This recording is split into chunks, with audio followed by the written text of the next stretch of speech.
The thoughts, opinions, and general overall shades thrown on High at 9 News are those of the individual speakers and not those of High at 9 News, its audience, or its advertisers. The statements made do not constitute medical, legal, or financial advice, and for advice tailored to your specific situation, please consult with a licensed professional. Welcome to the High at 9 News Hour, where you will hear from cannabis industry experts and professionals from around the country talk about important topics while shining light on global issues and discussing cannabis as it relates to politics, regulation and reform, data and technology, science, research and medicine, family and parenting, art, celebrities and entertainment, fitness, sports, mental health and wellness, and plant-based medicines and entheogenics. Together, we are building a stronger community, fighting the stigma and creating change. With your hosts, Jason Beck and Rico Lamitte, joined by special industry expert correspondents from around the country, and daily antics brought to you by Cannabis. Coming to you live every Monday through Friday at 9 a.m. Pacific Time and high noon on the East Coast. And thank you all for getting high at 9 with us.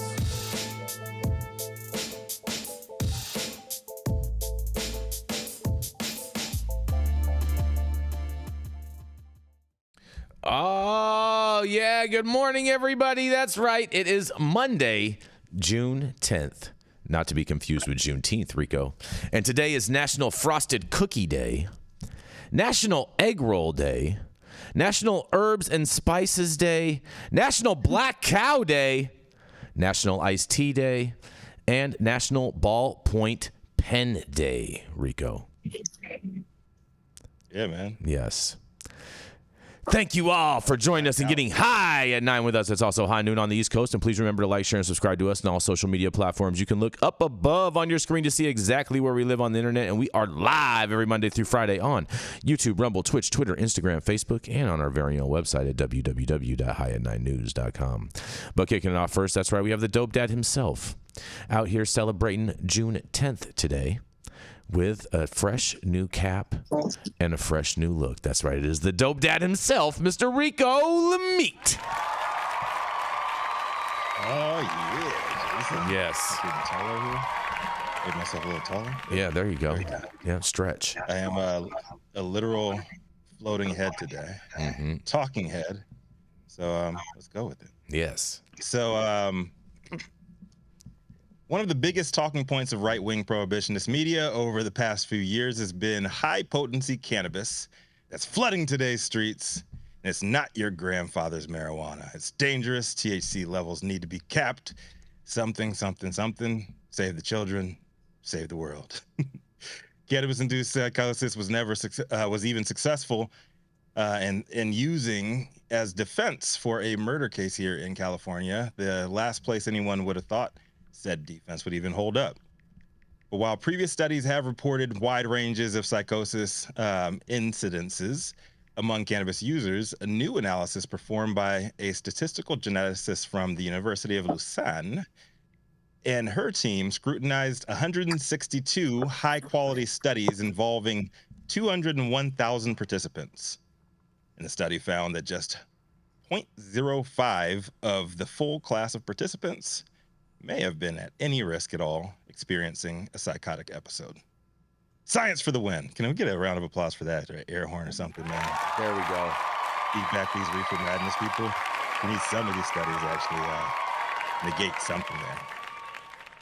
All right, so Benzinga's Maureen Meehan this morning reported that cannabis exposure and its link to psychosis have long been a topic of scientific inquiry, although there are still significant gaps in understanding why and how prevalent these episodes are.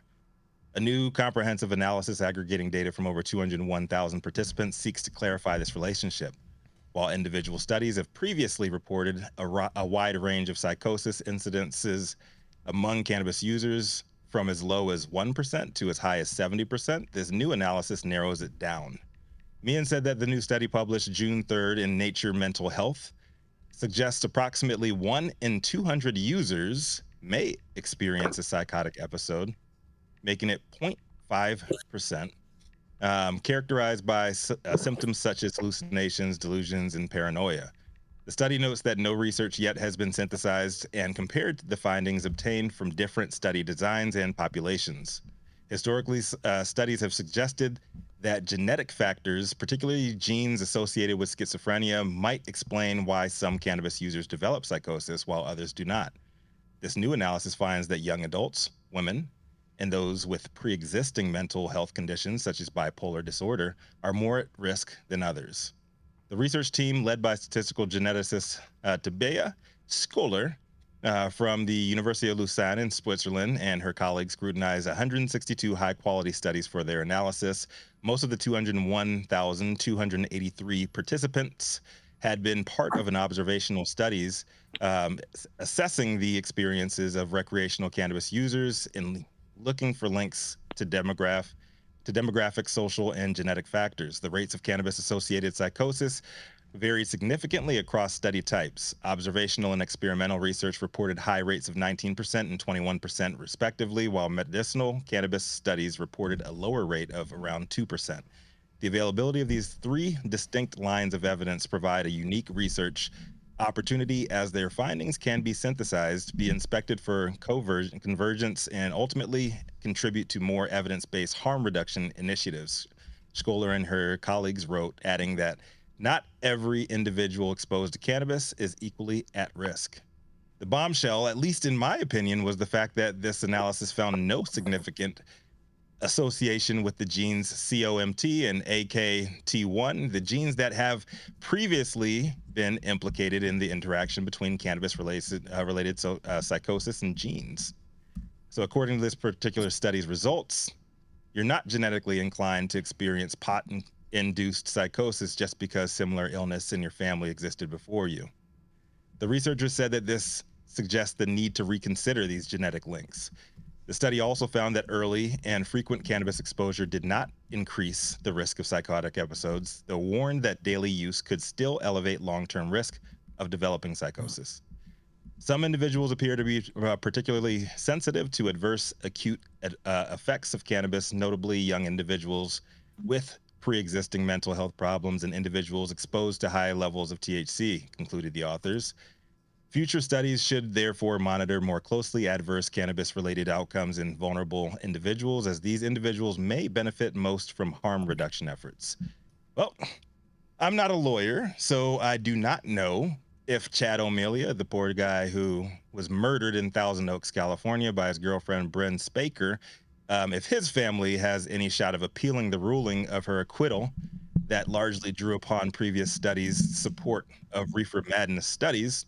But I hope that it does help, and I hope it can bring a little bit more closure in the future to his family that have to deal with that death, right? Because we all know that mental health issues are complex, personal, and nothing to joke about. And hopefully, as we continue to learn more from a traditional scientific viewpoint about the effects, both good and bad, that cannabis has on the human body, that we can continue putting to bed a lot of the paranoia drummed up by right-wing pundits and folks looking for the latest boogeyman as a scapegoat for their own moral shortcomings. I'm Rico Lamitte, the dopest dad on the street for High at 9 News. Hear from the rest of you guys. What do you guys think about this one? I think this is amazing news, Rico. I like this story. This is just going to proving everything that we have already thought and speculated on previously. The fact that I agree, man. Yeah, that people are not prone to just, to this craziness. Did you say scientifical? I can say scientifical, yes. No, I meant Rico. I did not say scientifical. Okay. And scientificalistic. Scientificalistic. That's the cousin of supercalifragilisticexpialidocious, right? That's what I was going to say, yes. Yeah. Mm-hmm. So from a traditional scientific viewpoint, would it merge those words together? But, I think, as we say in NorCal, hella scientific. Oh yeah, hella scientific. Yes. That's right. That is right. Oh man. Mm-hmm. I don't think with that case where the woman pled cannabis-induced psychosis, no matter what the ruling is, that they're going to be able to go back and do anything about the way in which that case was ruled. I wanted to say, well, women are crazy anyway, but I know Jamie would kick me through the screen and say, stop, Bryn. Maybe your woman is crazy. I'll say it for you, Yarrow. But, this idea that people are drawing on that as a defense. I mean, we've covered like 3 or 4 of those stories here on the High at 9 News. One, a guy was trying to open the door to an airplane. That was mushrooms. That was mushrooms. The guy that was opening the door on the airplane. It was mushrooms and cannabis, and he had some other things, and going back 4 or 5 days as recollection might serve. I just, shout out to all the defense attorneys going back for that archival reefer madness for their defense. Mm-hmm. Bro, you guys remember Dan White's Twinkie defense, don't you? Yeah. Yep. I shot a gay supervisor because I ate too many Twinkies. Unknown caller. Twinkie-induced psychosis, dude. Yes, exactly. What are your thoughts on this, Jamie? Well, I think that Twinkies can cause psychosis. Okay. Fair.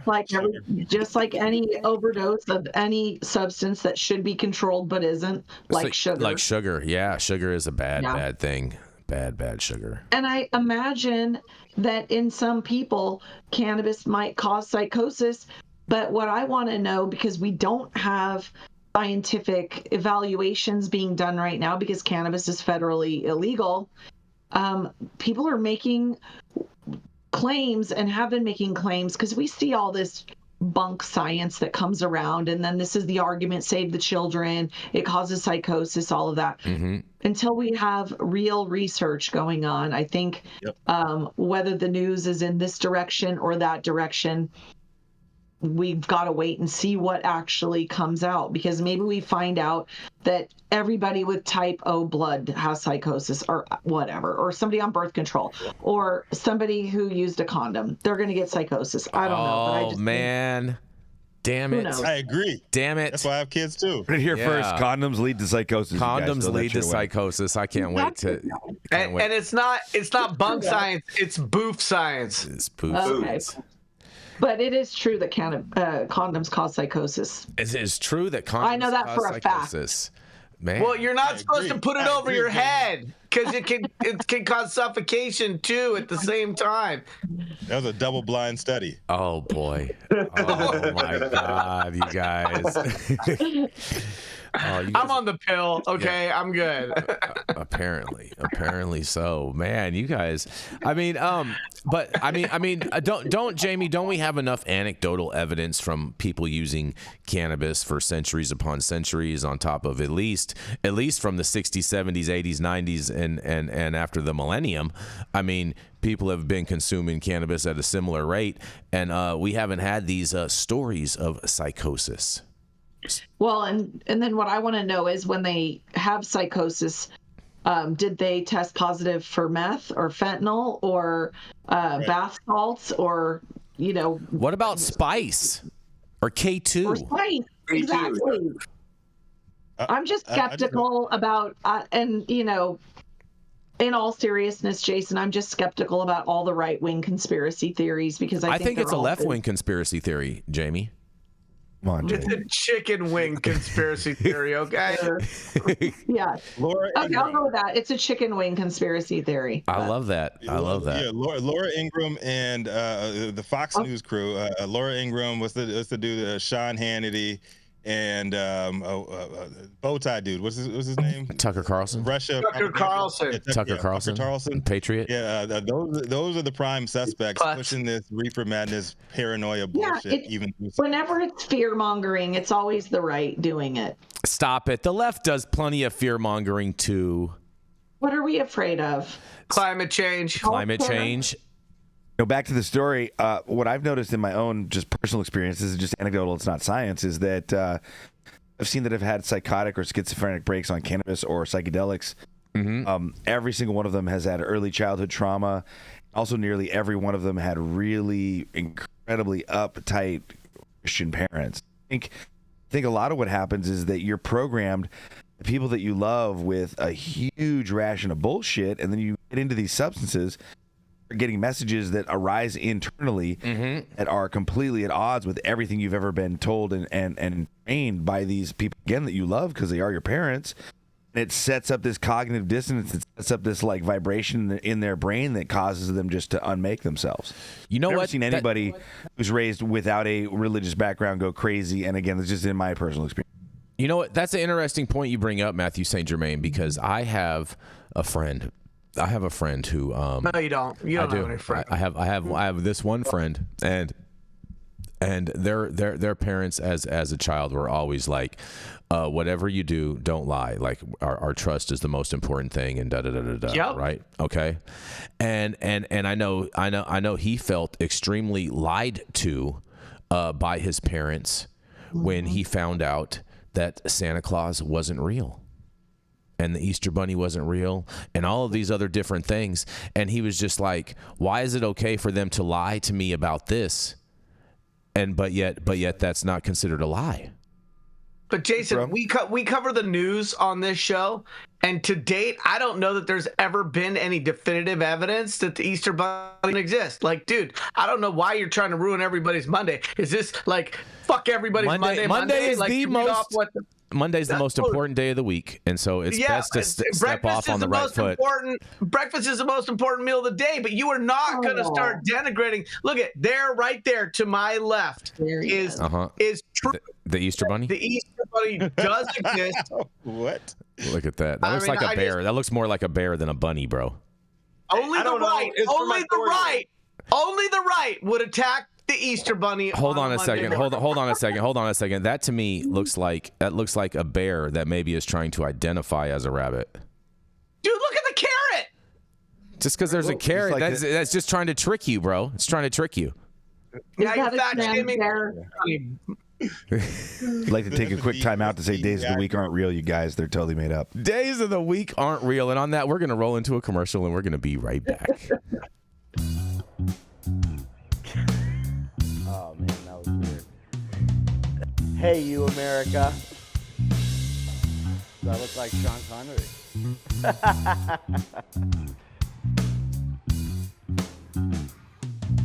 Good morning, America. Saman Razani coming to you live from sunny Los Angeles, California with the one and only highest host, Mr. Jason Beck, smoking on the best weed in the world. Did you know that we have an audio-only version of our podcast? You can find it on Apple, Google, Amazon, iHeartRadio, and Spotify. No excuses in 2024. If you haven't checked us out, check it out now. And also, check out what the Prophet's doing in 2024. Hello, Tiger. Oh, yes, and we're back, you guys. We are back. That's dope. Mm-hmm. Rico, you with us? There we go. Y'all know who it is. It's the most dangerous right-wing pot smoker in the world. Come to the stage. He's known for smoking the best weed in the world and being the highest Republican in every single room that he walks into. And you know what? He's also the High at 9 News team's 100% Republican-backed DEI candidate of the future. That's yes. Oh, yeah. Good morning, Rico. Man, oh, man, I have some great news for patients in Washington, you guys, because medical cannabis users get a break from the nation's highest pot taxes thanks to a new state law. Washingtonians with a medical cannabis card can get a break from the nation's highest tax on the drug. The change, which took effect on Thursday, could nudge more people to get medical cards and potentially depress revenues from the cannabis tax, which generated nearly $470 million in fiscal year 2023. While the state is developing formal rules, a trade group representing cannabis businesses in Washington says the state needs to act faster to help them adapt to the new law and prevent the tax exemption from bolstering the illicit market for cannabis, they say, you guys. As of December 21st, states including Washington taxed adult use cannabis, according to the Tax Foundation. Most of these states levy an excise tax as a percentage of the retail price, as Washington does. Washington has a 37% tax rate to top in the nation, while neighboring Oregon taxes cannabis at a rate of 17%. It's unclear how much state cannabis taxes could decrease under the new law, but if assuming assuming there's a demand for medical products and the supply meets the demand, the fiscal analysis predict a significant negative impact, you guys. To receive the tax exemption, the buyer must be a registered patient in the Department of Health's medical cannabis authorization database, and the exemption only applies to products that comply with the Department of Health standards, including testing for heavy metals, prohibited pesticides, and further, only those retailers who have a medical cannabis endorsement can provide the tax break. There are more than 500 licensed cannabis stores in Washington, according to the Liquor and Cannabis Board. Julie Graham, a spokesperson for Washington's Liquor and Cannabis Board, said that the board doesn't expect the new exemption will have a, in quotes, a significant impact on the overall cannabis market. In the state, most consumers will continue to buy cannabis produced for the adult use market, and Graham said, but it is important that we fulfill the goals of the medical program too, and we will watch to see if this tax exemption helps increase availability and demand for medically compliant cannabis. A spokesperson for the state's Department of Health said it was difficult to speculate about how many new medical cannabis cards might be issued, and while interest in getting a card may increase, the standards for getting a card will remain the same. Washington residents diagnosed with one of the fairly narrow list of qualifying conditions, including cancer, epilepsy, and multiple sclerosis, must get a medical cannabis authorization form from their health care provider in order to get a card in the first place. In a quote, the DOH which is Department of Health, is working on a number of publications for cannabis patients, retailers, and producers to help them understand the new law and how to navigate the changes, said spokesperson Frank Amaduri. The number of medical cannabis card holders has been on the decline in recent years, and there were about 12,000 in 2022 compared with about 20,600 back in 2017. Before Washington legalized adult use cannabis in 2012, the state was flooded with quasi-legal dispensaries that sold to patients with medical marijuana authorization cards, and the definition of an authorized patient at the time was far more loosely regulated than after the passage of the legalization measure, Initiative 502. The Washington Cannabis Business Association, a trade association, has expressed concern that the new law is going into effect with little formal guidance from legal businesses. The lack of official rules from the state has created a precarious position for the regulated marketplace, said Aaron Pickus, a spokesperson for the association. They say you must be 21 or older to purchase cannabis from a licensed retail shop, but you only need to be 18 to get a medical card. Patients under 18 must have a parent or legal guardian designated as a provider. And in a quote, our goal is that the integrity of the law is protected so that this new significant financial incentive isn't used as a way to turn back the clock with medical cards available for everyone, including those under 21, and allow for a new toehold for the illicit marketplace, Pickus said. Pickus says that while the LCB has worked to provide more clarity on what retailers must do, there aren't formal rules in place yet, and that matters to businesses because if a customer didn't pay the excise tax when they should have, the retailer is liable for that tax. There is also a lack of clarity around whether producers and processors need to update their packaging, he said. And last month, in response to questions and requests for more information, the agency listed information that retailers should track and maintain when selling medical products to people eligible for the tax break, including the date and price of the sale, as well as the patient's authorization card number. The agency's rulemaking process is scheduled to take place over the summer months, but the rules won't take effect until September at the earliest, they say, according to the guidance issued by the agency back on May 29th. The new tax break applies only to medically compliant products, and a store with a medical cannabis endorsement must have a medical consultant on staff and be able to register patients in the state Department of Health database. The Department of Health says it is the responsibility of the medical cannabis consultant to verify the authenticity of the provider's authorization form and and will be issuing a resource guide for retailers and consultants on how to help them verify that a form is authentic, they say. If any part of the form is incomplete or the form appears invalid, DOH said the consultant should tell the patient or designated provider to go back to the medical professional and basically get it fixed. The tax exemption is scheduled to expire in about 5 years in June of 2029, and medical card holders can already get an exemption from the state's retail sales tax. Well, I feel like this is going to be a big win for all of the patients up in Washington, all these Washingtonians. And I can't wait to hear what you guys have to say about this. And this is Jason Beck for the High at 9 News Hour. What do y'all have to say? It's a fair deal. It's a good deal, right?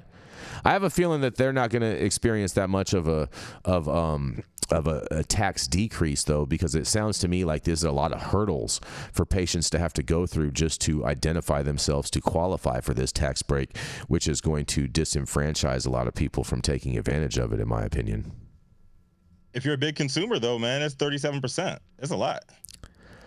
Yes. I think it also. Oops, I'm probably on mute. No, go ahead. You're good, Jamie. Go ahead. I think it's also. Am I on mute? No, we hear you. Okay. We hear you. Sorry. I think it's a business opportunity. I think you could actually jump into that market and start advertising that you'll assist people to go through the process and, guide some traffic into the dispensaries that are providing those products. You know what, Jamie? You might be right. That'd be a good job for some of these consultants that aren't working right now to start a little side hustle up. Business ideas and shit. I like that, Jamie. A little entrepreneurialness going on this Monday. Can't help it. I love it. Everything's got an angle. That's right. When you come into this business, you got to have that mindset. You definitely right. You definitely got to have an angle. That's for sure, Jamie. 37% leaves some margin to be there. Yeah, right? Yeah, you think? So, I mean, right, we have to point out what the article already pointed out, which is that they have the highest taxes of any cannabis taxes of any state in the nation.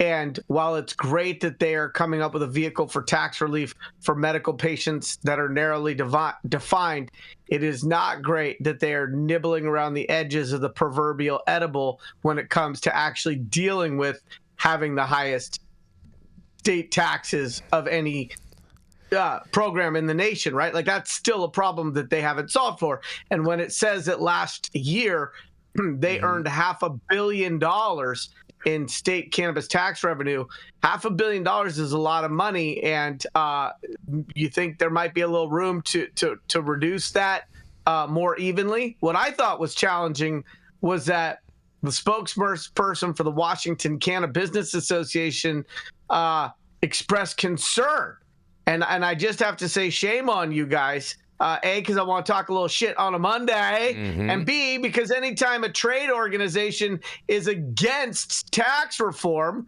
I don't think that is a good look for any trade organization. And so I totally agree. Problem for me, Aaron Pickus, no, I won't let you buy me a drink because we have some debriefing to do to get you more level set in your mind around what is a pro-business position. And so what he said was, so that this new significant financial incentive isn't a way to use to turn back the clock with medical cards available for everyone, including those under 21, and allow a new toehold from the illicit marketplace.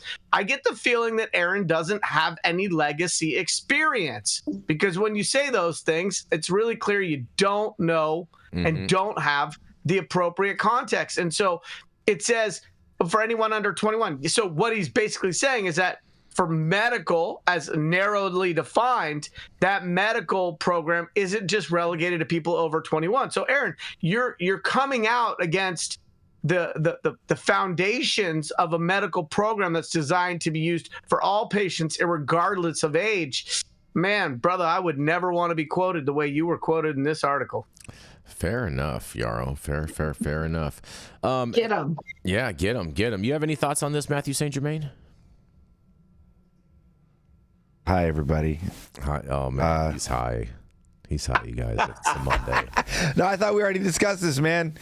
Taxes are bullshit. Taxes are bullshit. That's right. That's right. And just because we do discuss I did really like Jamie's idea of people who could help people kind of thread the loophole of this bureaucracy and all of these forms and things you need to do to qualify for this. It'd be much easier if you just had a state card, but and somebody in the chat was saying, if you get a state card, you lose your right to be a gun owner. You don't necessarily lose your right. I don't buy that you lose your right. That's been challenged in federal court in I think the Ninth Circuit, and I don't think it's constitutionally allowed. Oh, great! You have a right to gun ownership in the United States, which obviously felons and different people are not allowed to have guns. There are limitations, but if you're doing something legal, then where's the limit come from? So, yeah. Anyway, fair enough. I think it's the Schedule 1. That is illegal aspect. Yeah, I really have no clue. You can tell by my T-shirt, I'm not an attorney. Say that again, Jamie. Coming to you from a state where everybody has their gun in their back window. That's right, really? Montana. Yeah, that's God's. So, but I think that there is something, when we talk about what was said in the chat around gun rights and whether being a medical patient could interfere with that, even if it's been ruled on the Ninth Circuit Court, it doesn't mean that it's changed the way business is being done in all states, that it's become codified law, that it is filtered down, that all of the states are respecting that, and that it's fully played itself out. And so that, I think, is the problem.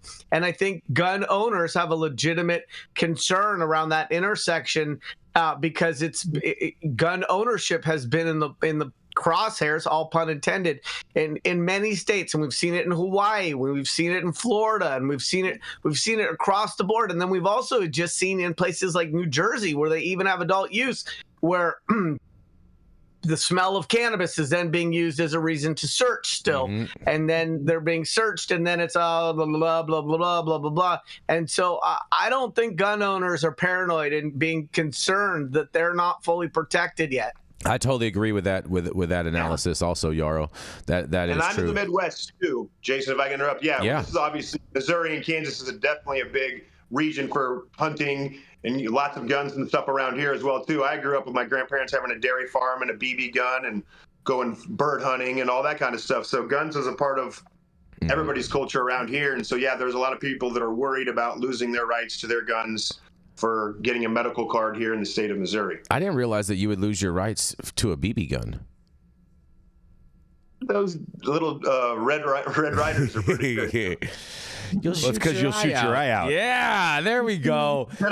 Yes. Only after you've achieved the state of psychosis. After using a condom. Over your head. With bathwater. Condom psychosis. Oh man, that's our spin-off show. I'm totally gonna host the first one. All right. He's gonna be bouncing off the walls apparently in a rubber outfit. We're gonna keep this train rolling. We're gonna roll right on in to Miss Jamie Pearson.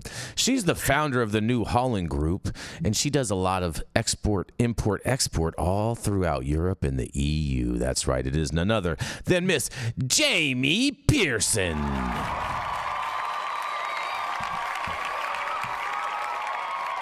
Hi, everybody. I'm coming to you from the beautiful Big Sky state of Montana, and I'm going to talk to you about some new rules that are coming out of the Vaterland, Germany.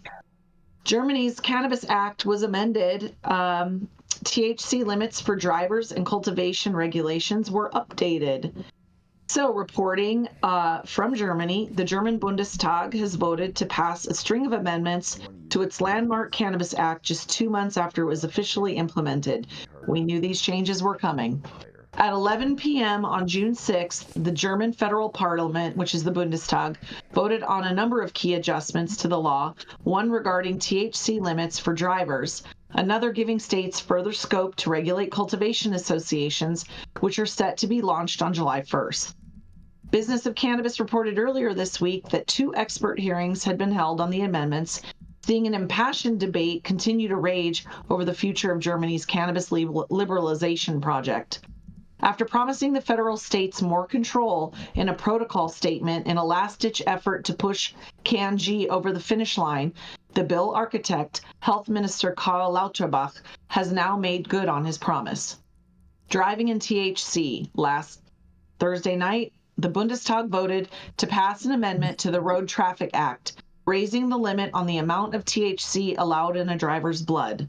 Under the new regulation, the limit will be raised from 1 nanogram per milliliter of blood to 3.5 nanograms of milliliters of blood serum, a threshold determined by recommendations from an expert commission of the Ministry of Transport. While some have suggested this limit still remains too low, it brings the limit more in line with the limits placed on driving under the influence of alcohol. This will encompass all methods of cannabis consumption, including smoking, edibles, oils, and drinks, but excludes THC, which comes from the intended use of a drug prescribed for a specific illness. Exceeding this limit for the first time, offenders will carry a potential penalty of a 1-month driving ban and a €500 fine.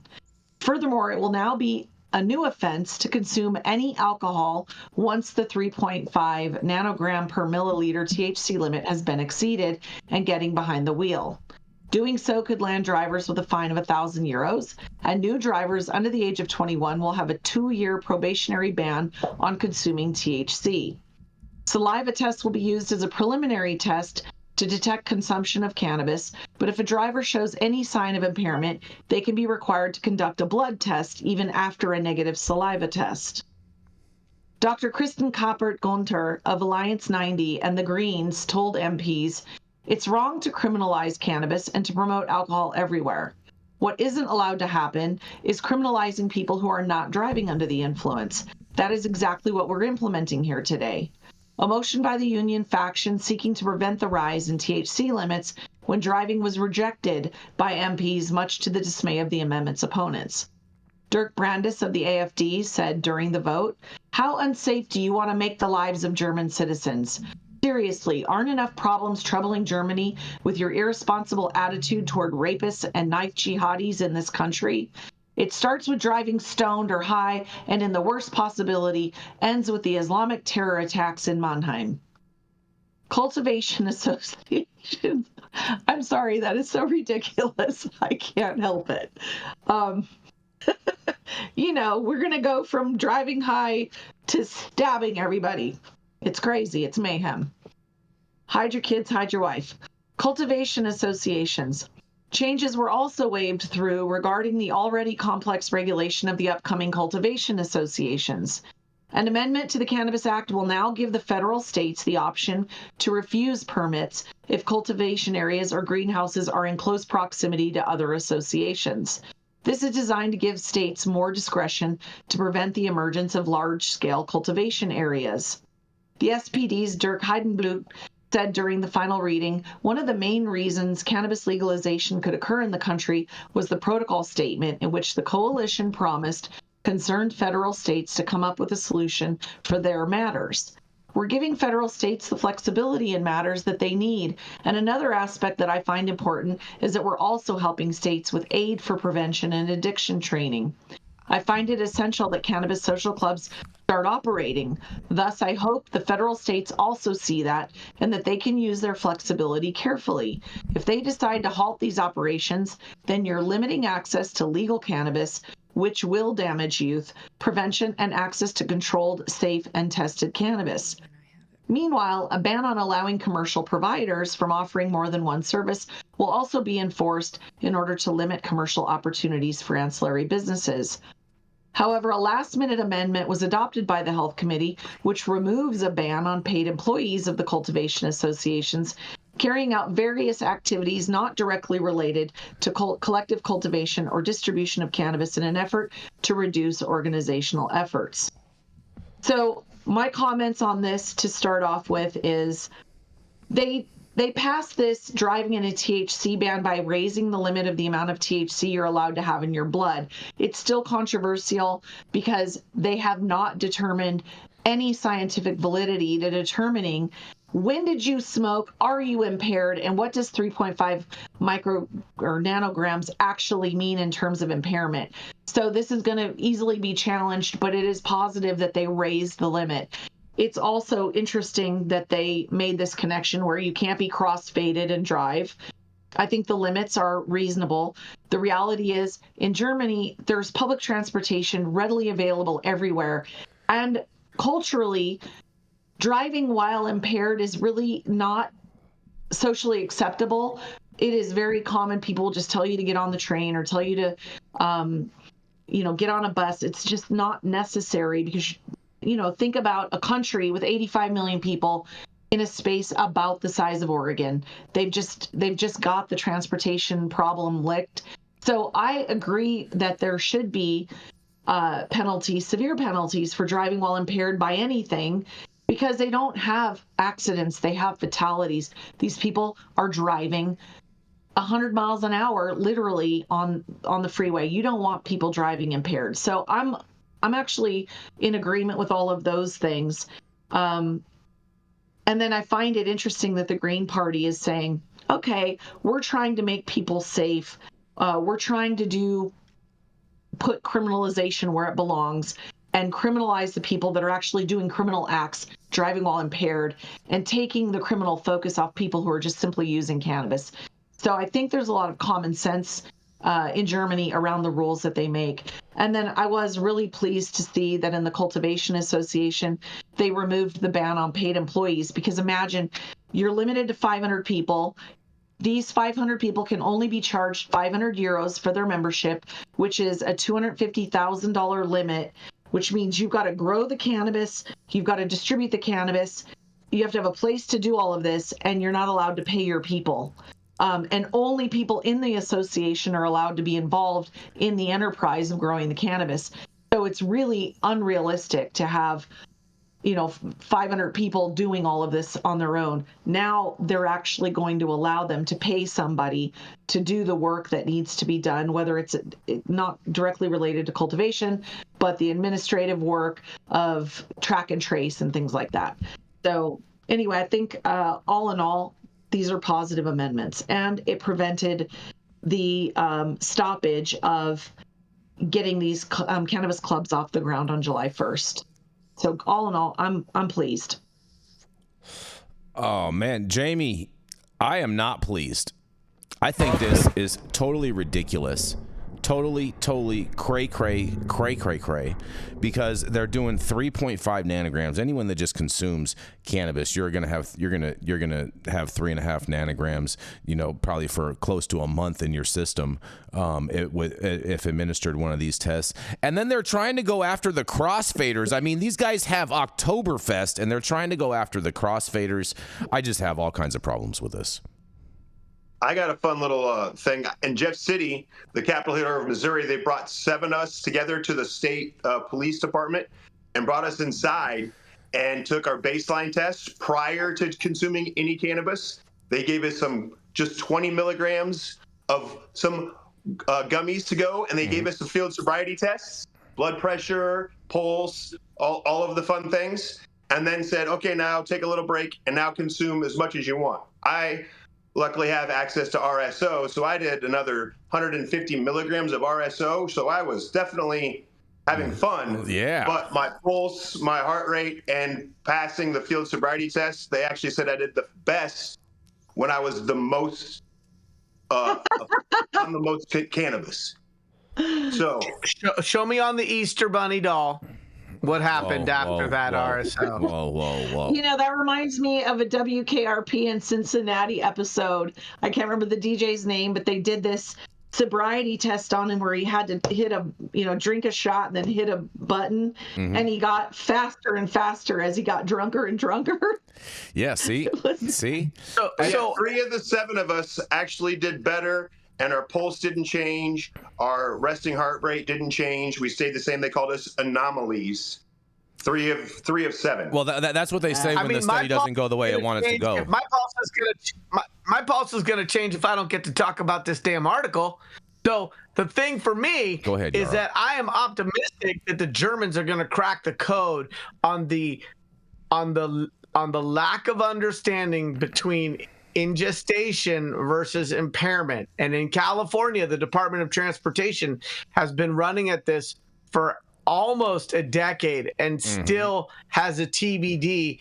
And they're working with universities here in the state to try to figure out what that is. And I have very conflicted feelings because on the one hand, I think it's pretty unfair to come up with a rubric for a DUI from cannabis until the science is there to support that. And on the other hand, I would be pretty naive to suggest that there's nobody in the state of California that at any point has ever had too much cannabis to be operating a motor vehicle. I mean, come on, let's be realistic here. Yeah, but so usually I'm they're hopeful. in bed, Yarrow. Usually they're in bed by that time. I definitely think there are people who can access adult use cannabis who may not know their limits or are inexperienced, who have a chance of getting behind the steering wheel, probably shouldn't be driving. And I think it wouldn't be fair as an industry for us to be like, that could never happen. So I agree with you. I'm not saying that it'll never happen. I'm saying, but like the percentage of reality of that is small. Whether it's big or small, we all want to be safe, right? And I don't want to have the kid who gets plowed into by the side of an SUV by somebody who is 15 dabs past drivable, right? I have a video. I have a video, Yarrow, of me driving in Germany. Anything that starts with you saying you have a video, I don't want to see it, bro. I have a video of me driving in Germany. Clarify something, you guys, because I'm seeing it in the chat. There's this conversation about, is there a speed limit? There's no speed limit. The way it works in Germany is if there is a straight ahead and you're on the Autobahn, then the sign shows no speed limit. Speed limit goes away. Everyone drives like a bat out of hell. Cars are zipping by you and you get bumped by just their wind. Yeah. But then if there's a rise or a curve, they'll institute a speed limit. So there are places on the Autobahn that have speed limits, and there are places on the Autobahn that have no speed limits. The point about all of this is, I think in a perfect world, everybody drives safely like you do, super high, super baked, and you drive safely. But we also know there are people who sit at stop signs waiting for the light to change when they're really faded. You're altered. So if you're wait, say that one more time. Giant car to kill people, probably shouldn't be driving altered. That's all I think. Can you say that one more time? You're saying that people run stop signs? People sit at stop signs waiting for the light to change when they're faded.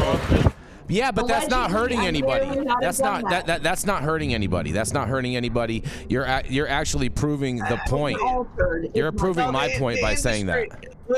No, the industry needs to acknowledge harms and risks from cannabis without acting like it's a one-size-fits-all curative for everything under the sun. The challenge is, without scientific guidelines for impairment from cannabis, there are going to be people who get DUIs in Germany from cannabis, and it's not going to be fair. And until we have that science in place, the question is, do we put in unfair guidelines or do we have no guidelines? And that's the challenge. But I am hopeful that since everything German is manufactured to the highest degree, that they can manufacture some sensible scientific-based standards for impairment and quickly put those into their guidelines. Now, Jamie touched on an interesting point. She said on the Autobahn, cars are going so fast that you can actually get touched by their wind. You feel that on the freeway out here too, on the 405 all the time. Coming into my 1-year anniversary of being on this show, Jason, many times it's been 1 year. I have been touched by your wind. Amazing. Ew. That's cute. That's cute. You guys are funny. Well, this is me rolling in Berlin, burning. You know what I'm saying? Driving through the streets. There's no speed limit. BERN-ING, burn in. Yes. You like how I did a German geography joke? Oh, look at you. Look at you. Yes. Air Berlin. Yes. There we go. Rolling. You know what I'm saying? Smoking. Right. Burn. All through. You look. It's the cufflinks. You and Mathieu are right. I'm telling you, bro. My cufflink game is on point. How can you class up a tricycle more than that? You can't. Just saying. Jason, can I borrow your cufflinks and just get one of those little piercings right here and just like wear one? Whoa, pause on that. We're going to go to a commercial. We're going to be right back. The Control Tower from Highly Educated has perfected the dab. Utilizing the concept of thin film evaporation, you can waste none of it and taste all of it. The micro texture of the SE pillar increases nucleation at elevated temperatures. And with the tower propelling at 2,600 RPMs, it's certainly the most efficient dab experience to date. The Control Tower from Highly Educated. I noticed that. No, what? Yeah. No, stop whatever you're doing right now. Make sure you hit that like button, as well as make sure you subscribe to the channel if you have not subscribed already. On top of that, all of the articles will be up on our website in just a little bit, and I do have a little announcement for you. Hand pans and hashish, July 10th, you guys. That's right. It's 1 month from today, 6 p.m. Tickets are available. It's going to be in Encino. You want to go on to eventbrite.com. They're going to have hand pins, medicine, music, ceremonies, jungle music, dingadoo, euphorians, and all things hash. And this is going to be hand pans and hashish on July 10th. So make sure you RSVP on Eventbrite. I'm Jason Beck, and this is Smoky Vanilla. And if you want to feel as good as I look, then you need to get a stretch and smoke with Smoky Vanilla. Hi, I'm Smoky Vanilla. I have my bachelor's degree in kinesiology, and I'm a sports massage therapist and stretch coach. I focus mostly on individuals that are in sport with chronic pain or injury. I love to intuitively create and customize a session based on the individual that I'm working with.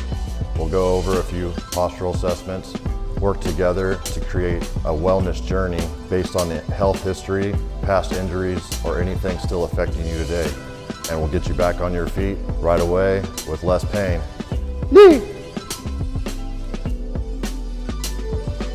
We're about to stretch, and then we're gonna smoke, because we're gonna get on our stretch and smoke.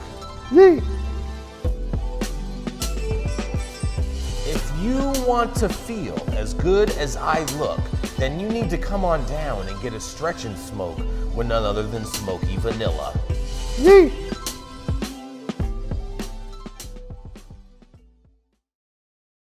Oh, yes, and we're right. We're rolling right on into Mr. Brandon Jones. He's been keeping up with the Joneses so much that he has been keeping up with the Joneses. He's the founder of Be Green Distribution. That's right, it is none other than Mr. Brandon Jones. Thank you. Coming here from Kansas City, Missouri. That's right. So my story today, money isn't enough to speed up Missouri's marijuana expungements. So state courts spent less than $700,000 of the $7 million allocated last year for clearing eligible marijuana offenses from people's criminal records. So yeah, not a lot of it. So out of the $7 million Missouri lawmakers approved last year to help courts expunge decades of marijuana cases, state records show that less than 10% of it was spent as of mid-May. Across the state, nearly 123,000 marijuana cases, 123,000 cases have been expunged, according to Missouri numbers compiled by the Missouri Supreme Court. But court officials have said it's impossible to estimate how many more expungements the court have to go.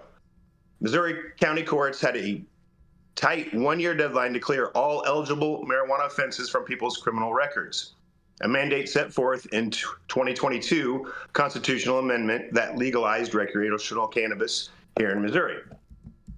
And a push to meet it, court leaders urged legislators last year to approve $4.5 million for the state courts to pay for their employees overtime or to hire temp workers, along with the additional $2.5 million in a supplemental budget. Yet court clerks statewide soon discovered that it's not a process more money can speed up. That's why nowadays county circuit court clerk Elaine Wilson says she never ended up asking for any funds. Nobody wants to work overtime because we all have families, said Wilson, who has a team of 5 people. And if you hire somebody off the street, you have to train them for what they're looking for. And I just don't want to take the chance of them missing something. Wilson is far from the only clerk who felt that way. With something this important, she said, Cass County Clerk, City Clerk Kim York, I think we all feel better having experienced clerks working on it. That's really the only way to know with 100% certainty, and it shows in the numbers. When the money became available last fall, about half of the state's 115 counties applied for money from the Circuit Court Budget Committee, which oversees the Special Assistance Program. The counties asked for $4.1 million for labor costs, along with $100,000 in postage.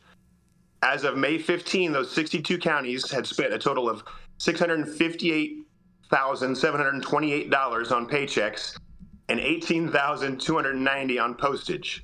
About half of the counties requested money spent less than $1,000 each. Just crazy. So Crawford County spent the most on regular and overtime pay with about $91,000, half the county originally requested. Next was Jasper County with $63,000. Looking at expungement numbers statewide, more money didn't necessarily mean more cases reviewed or expunged. However, several clerks said they found it difficult to track the number of cases reviewed, so the states likely don't reflect the accurate totals, they say. So I could continue to go on, and this is just something that obviously is near and dear to my heart. If you notice, I'm wearing a Cana Convict Project shirt here. It's a local group here in Missouri that works on getting different petitions signed and works on getting people out of incarceration that are there for nonviolent cannabis crimes. And one of the biggest things that they're having is being able to find who those people are. If you go and search the database here in the state of Missouri, you can't look up cannabis crimes. So you have to look up just specific narcotics. So we're asking anybody that has any family to please reach out and let them know that if they are eligible, that they can request to get their thing expunged and get released from incarceration. So if you have a family member here in the state of Missouri that is in jail for a nonviolent cannabis crime, they can be released. Like, please reach out. A lot of these people Who do not they reach know. out to? Can you give us that information? Yeah, so the Cana Convict Project. Mm-hmm. Chris and Christina Smith are in charge. Mm-hmm. And yes, we have Cana Convict lots of Project. people that are incarcerated that just don't even know that they're eligible to be released. I have a Wow, question. I that's have a big. question because I don't understand a little bit of that.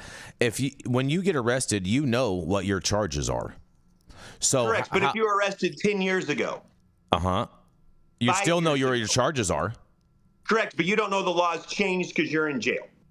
Or you don't know that you're one Got of it. those Okay. I see what you're saying. You're saying that these inmates are lacking the information to know that the law has changed to be able to get that portion of their sentence removed. But I would imagine that if those people have been in there for that long, they're not just in there for possession of weed. Well, you never know. There was a guy that did over 20 years for an 8th. So that's what this was started for. Interesting. That's amazing. I thought if you've been in prison for more than 4 years, you already have like a quarter law degree just from reading up and trying to be all improper. That's about a tenth of the population, Yarrow. That's from watching The Orange is Black, Yarrow. Yeah, it's about a tenth of the population. Here's what's really chafing me today about this article. Oh boy. Okay. Can't wait. And I'm gonna throw out a little bait for you, Jason, because I know you're actually gonna agree with me on this. So unfortunately, with the way in which money is allocated with the government, you have to use it or lose it most of the time. Mm-hmm. And typically for programs, bureaucracies have become very skilled at spending their allocation so that they can go back like that kid in the Oliver Twist and go, please, sir, may I have some more soup? Mm-hmm. And these fuckers couldn't even figure out how to spend the money they got. And then it gets worse because there's a quote from somebody who's like, well, it's really hard and it's overtime. I'm like, yes, motherfucker, that's what it says the money was for overtime, okay? And so the idea that they couldn't, look, I get that you can't outsource this on Fiverr, but the idea that they couldn't enlist first-year lawyers, work with a law school to have this be a public-private partnership cooperative, that they couldn't hire part-time attorneys, that they couldn't figure out some AI approach. Because what the article says is they only had 1 year to do this. And so if you know in advance that you have 1 year and at 366 days there's a cliff, not an extension, then you figure out how to fucking do it, right? Because in this world, there's only two things, results and excuses. And this is the biggest excuse burger we've ever covered on High at 9 News. Wow. And so I appreciate that there are challenges, but when you have resources to overcome those challenges, you figure out ways to use those resources to create the solution. And I didn't get enough of that in here. And if they couldn't figure it out with that kind of war chest to do it, I mean, I just, at a very minimum, their job is to spend the money. And at a maximum, their job is to solve. Had someone in jail, I bet they got them out. I bet if one of their family members was one of those incarcerated, they put that case and got them out. They found time to get that one taken care of. Call a company in Silicon Valley, figure out a scraping system to go through all the old files, automate system, get yourself an enterprise-grade Salesforce system, CRM, figure out what you got to do. But we put somebody on the moon 70 years ago. You're telling me these people can't figure this out in that much time? Bullshit. Well, I can tell you and I got to go after this, some of these states have archaic computer systems and scraping them is not possible.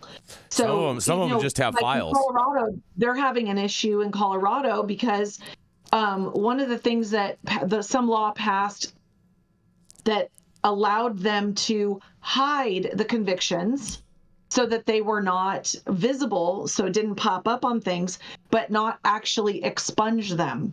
So there's also nuance in the language and nuance in the law when they pass this stuff. But what's great is that you've got this CanaConvict program that's trying to bridge the gap between, and you also have to assume everyone's literate. Everyone has access to a Wi-Fi connection. Like there's some basic shit that might just be missing. So having someone out there advocating for these prisoners is always beneficial. I'm going to put a blast out to my followers about this CanaConvict program, and I'm going to peace out. Mathieu St. Germain, you look amazing. Excellent, Jamie. Thank you so much. You too. I'll see you next Monday. Awesome, Jamie. I got to follow her through the outdoors. It's my wife's birthday, so I'm going to. It's your wife's birthday. I love you. I understand why Matthew looks amazing, but the rest of us don't. You always look amazing, but Matthew's just particularly amazing today. Matthew, please wish. Thank you, Jamie. I love you. You're awesome. Please wish your wonderful wife a happy birthday. Siri, wear your... Well, I love you, High at 9 News fam. Yes, we love you Siri, too. wear Matthew. my tie-dyed t-shirt tomorrow. Siri, wear my tie-dyed t-shirt tomorrow. Man. Well, we're going to keep this train rolling for you guys. Yarrow. We have Mr. Yarrow Kubrin. He loves to do cannabis. He loves to do real estate. And he loves to simp vino by the pool. That's right. It is Mr. Yarrow Kubrin. Yeah, that was the most accurate intro ever. That is true. Poolside with the Pinot on the vino for Yarrow Eno. Thank you so much. Good morning, High at 9 News viewers. Monday, June 10th, rounding out 10 a.m. here Pacific time. My article today is about the gift that keeps on giving, lovely New York. So, without further ado, from MJ Biz Daily, Chris Casaccia, most New York cannabis operators to save big without potency tax. New York Governor Kathy Hochul's push to replace the state potency tax on cannabis products with a flat excise tax went into effect June 1st, the beginning of the new fiscal year for the state. Most marijuana operators in the developing East Coast market are applauding the move, which particularly will benefit small retailers and processors as well as social equity licensees, industry sources told MJ Biz Daily. The tax change implemented as part of the state's $237 billion fiscal 2025 budget is considered a win for consumers as well. Retail cannabis products are expected to drop in price, a key development as state-regulated marijuana companies compete against hundreds of unlicensed weed shops in the state, particularly in New York City. Hochul, who has called the state's rollout under her leadership of an adult use cannabis market a disaster, recommended in January that the potency tax on marijuana products be repealed and replaced by a flat 9% excise tax. 9% is still a lot, y'all. Under the state's 2021 legalization law, the Marijuana Regulation and Taxation Act, operators are required to pay a half a cent per milligram on total THC for flower, 0.8 of 1 cent per milligram for concentrates, and 3 cents per milligram for edibles. For most operators with the average market pricing, it created a 25 to 30% tax, said Nicholas Guarino, CEO and co-founder of Naturie, I can't pronounce it, so sorry, they all sound the same. A Hossick Falls-based cannabis extractor that distributes solventless hash, live rosin, and distillate products to more than 100 retailers in the state. Corporate and consumer savings. The potency tax also establishes untenable prices on some products, such as tinctures, which faced a 60% tax markup per unit in some cases. With the tax change, Naturie plans to lower prices on roughly 30% of its offerings with discounts of 15 to 35%. That should allow operators to now have some profitability to reinvest in growth and reinvest in their marketing, he said. And it's going to allow big companies, of course, to lower their pricing. New York cannabis retailers rejoice. In the first 3 months of the year, Silly Nice, a Black and veteran-owned brand headquartered in New York City, paid nearly $20,000 in THC taxes, cutting significantly into its profit margin. The potency tax change is a welcome relief for co-founder LeVar Thomas, who said the brand will now be able to offer more affordable prices, enhance variety, and support to small business growth. With the recent tax change, we can now use these funds to better serve our community. We can invest in more marketing to grow our brand and reach more customers, and also support local charitable initiatives. This change allows us to make a bigger positive impact. The tax change will make adult use cannabis more affordable while reducing the appeal of the illicit market, according to Vlad. What up, Vlad, CEO and co-founder of Happy Monkey, which is opening its first store in the Washington Heights neighborhood of Manhattan. The removal of the potency tax is a game changer for the New York cannabis industry, he said. Economic impact awash. For New York's vertically integrated operators such as Chicago-based PharmaCann, the economic impact of the policy shift is expected to be nominal. That's because registered organizations, New York's term for the 10 multi-state operators licensed to initially serve its medical market, are taxed in the adult use market at the wholesale and retail levels. In rough terms, the economic impact is a wash for registered operations, PharmaCann spokesman Jeremy Unruh told MJ Biz Daily via email. Time will tell whether suppliers who truly benefit the change pass those savings on to the customer. That is very true. PharmaCann was one of 6 ROs that regulators approved to enter the recreational market on December 29th, exactly 1 year after the state launched adult use sales.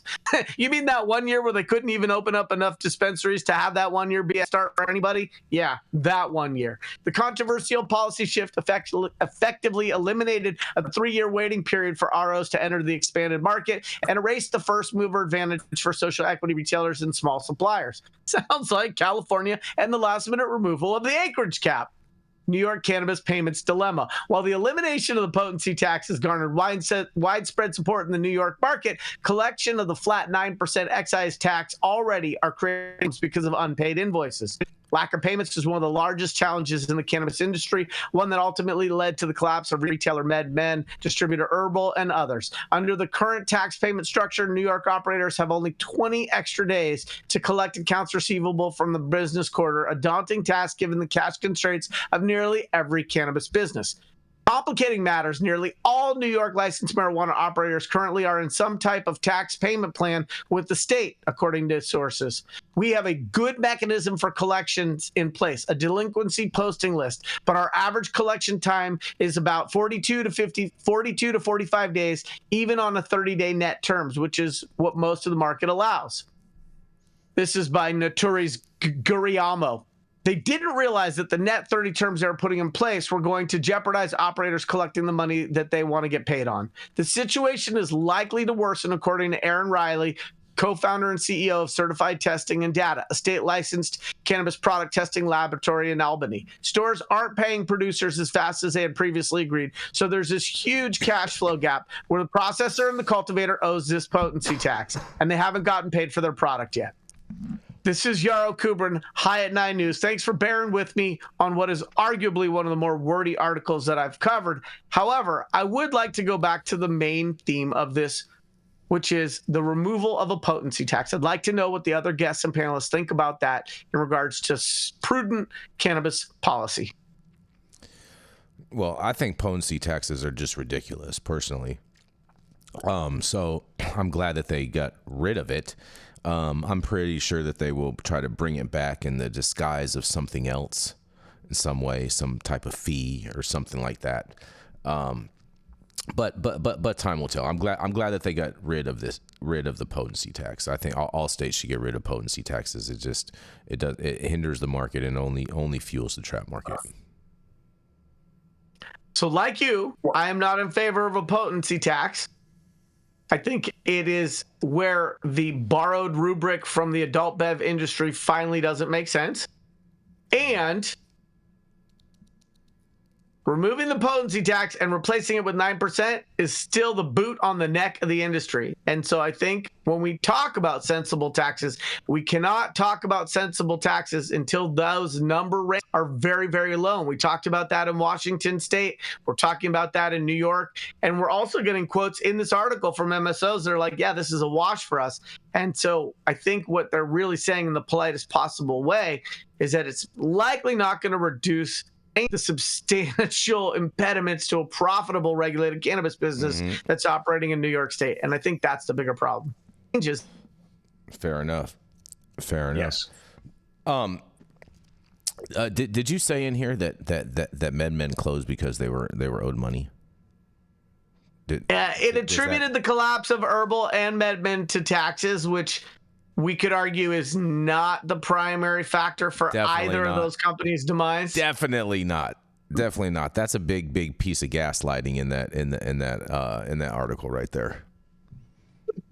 Or maybe it's a smokescreen because it's so much gaslighting.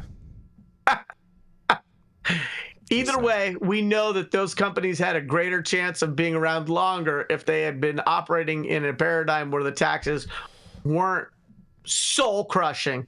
But I don't believe that either of those companies went under primarily because of the tax structure. Yeah, that's the biggest BS line I've heard all day today.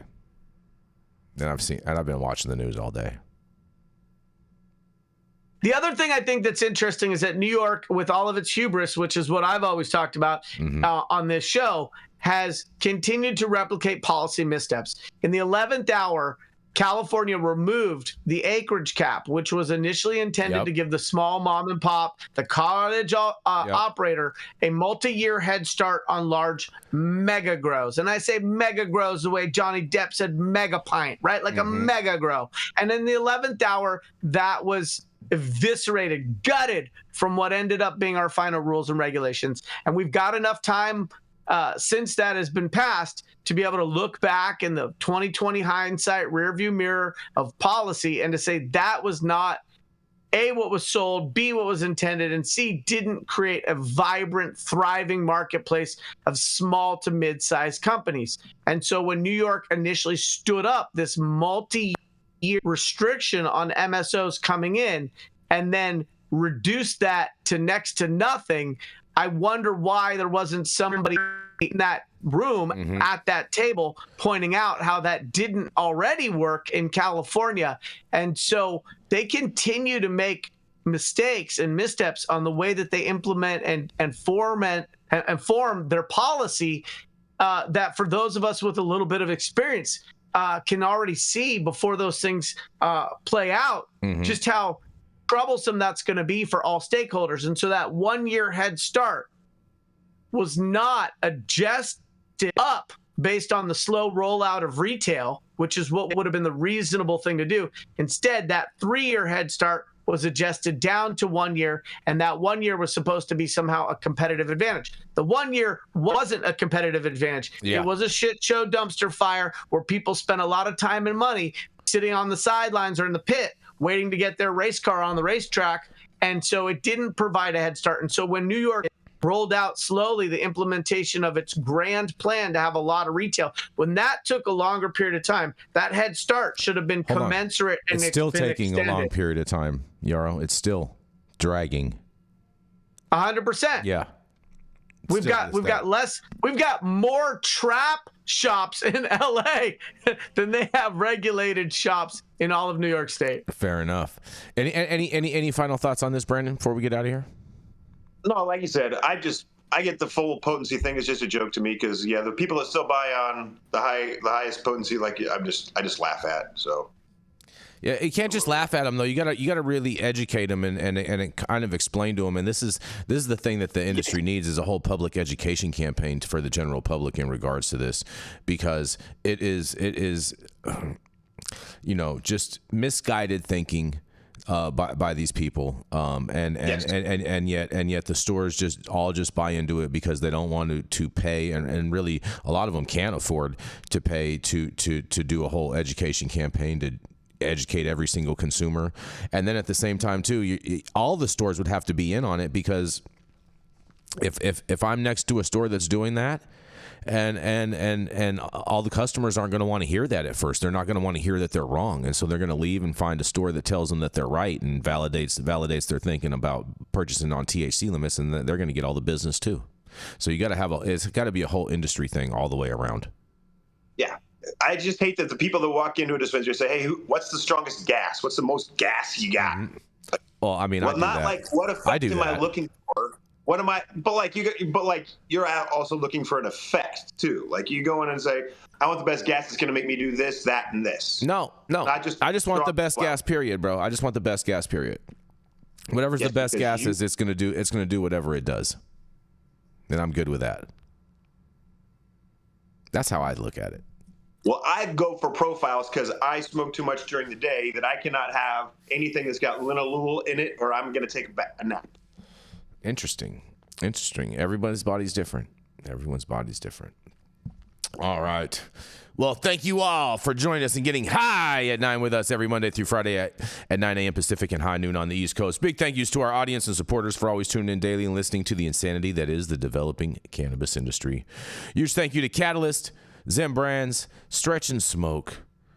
And thank you to you guys, Brandon and Yarrow, Mathieu St. Germain. Happy birthday, Kristen St. Germain. We appreciate you. Congratulations on your big day today.